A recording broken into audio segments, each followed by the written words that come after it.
Anyong mga kachingko, tayo magluto ng shinramyeon. Mag-boil lang tayo ng water and then ilagay na natin ang ating noodles. Saka natin ilagay ang kanyang seasoning. Very spicy to kaya tutulong ang lahat sa'yo. And nilagyan ko ng konting twist. Nilagyan ko ng egg and of course ng gulay, ang Chinese cabbage.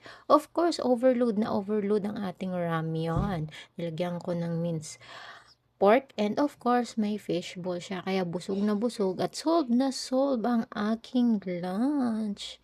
So ayan, nakikita nyo naman, medyo nanginginig-ginig pa dahil gutom na ang Wailaw. And of course, hindi yan kumpleto kung walang side dish na kimchi.